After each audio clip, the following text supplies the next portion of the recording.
Ziggurat.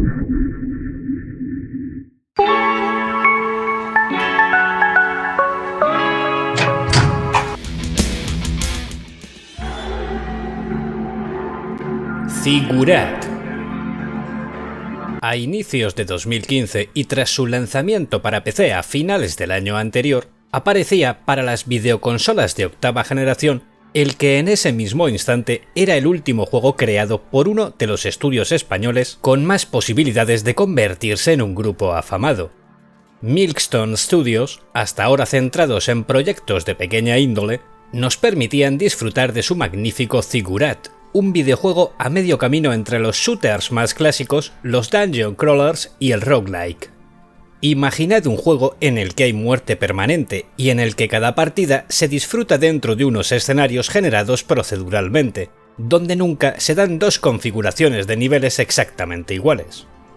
La misión, o la que parece más importante de inicio, es la de superar las 5 fases del juego para descubrir el auténtico secreto que esconde el Ziggurat, lugar donde los aspirantes a magos realizan una prueba de supervivencia que los convertirá en aptos o que terminará con sus vidas. Llegaréis varias veces a superarlo, pero por el camino os daréis cuenta que es más interesante puntuar mejor que centrarse en llegar al final, y que, además, en cada partida iréis desbloqueando nuevas armas, nuevos poderes y personajes con distintas habilidades y con balances propios. Cada enemigo que venzáis os premiará con experiencia, la cual os permitirá subir de nivel y optar entre dos poderes que aparecerán aleatoriamente, desde mayor resistencia física o daño agravado hasta velocidad de disparo mayor o recuperación de vida mediante la destrucción de los objetos que pueblan el escenario. Son muchas y la mayoría están muy bien pensadas.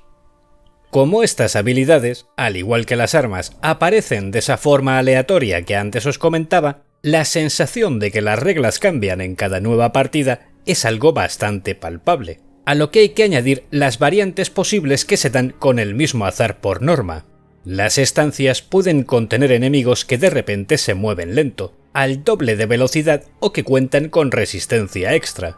En algunos lugares tendremos que recolectar tesoros mientras esquivamos enemigos, en otros, en cambio, destruir ciertos generadores antes de acabar con los esbirros de turno, y en ocasiones hasta nos encontraremos con zonas que coquetean levemente con las plataformas y los saltos, e inclusive con habitaciones plagadas de trampas, y nunca se repite su disposición o aparición. Si a esto le sumamos que elegir un personaje u otro puede hacer que nuestro disparo por defecto se recargue más rápido, algo que hace variar muchísimo los combates, que los enemigos tiendan a ser más o menos agresivos, o que de inicio contemos con distintos baremos de resistencia o de velocidad, pues llegamos a la conclusión de que en pocos shooters o arcades modernos tiene tanto sentido rejugar. No se acaba ahí la cosa, porque vamos descubriendo nuevos enemigos finales, poco inspirados en cuanto a rutinas, eso sí, zonas secretas y novedosas variantes de los enemigos básicos. Así que Ziggurat termina por convertirse en algo así como el shooter de escritorio perfecto. Y digo lo de escritorio porque es ese tipo de juego que todo el mundo tiene de fondo en el escritorio para echarse una partida rápida. Y es que el pique está asegurado, porque gracias a esa muerte permanente, cada vez que iniciéis un nuevo viaje, os centraréis en llegar a un nivel superior que antes no alcanzasteis. Y entre esto y las variables comentadas, mínimo que os da para unas buenas 20 o 30 horas de juego.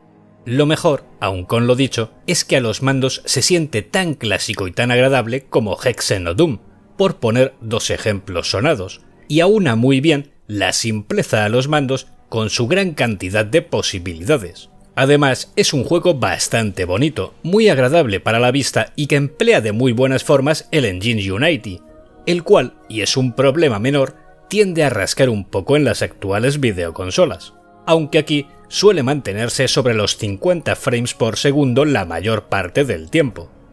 Es directo, bastante frenético en no pocas ocasiones y tiene ese feeling a los mandos tan difícil de expresar con palabras y que no todos los juegos integran.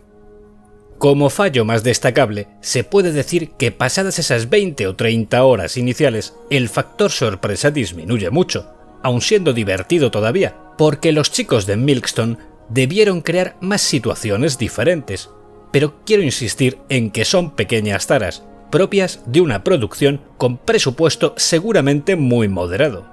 Por los apenas 20 € que cuesta y teniendo en cuenta su calidad jugable, visual y sonora, apartado que no he mencionado pero que es sumamente acertado, me parece hasta básico. Y si no lo tenéis y os gustan los First Person Shooters, deberíais ir corriendo por él. Como siempre os digo, gracias por vuestro tiempo y por vuestra atención. Y espero que la recomendación de hoy os haya parecido al menos interesante. ¡Saludos!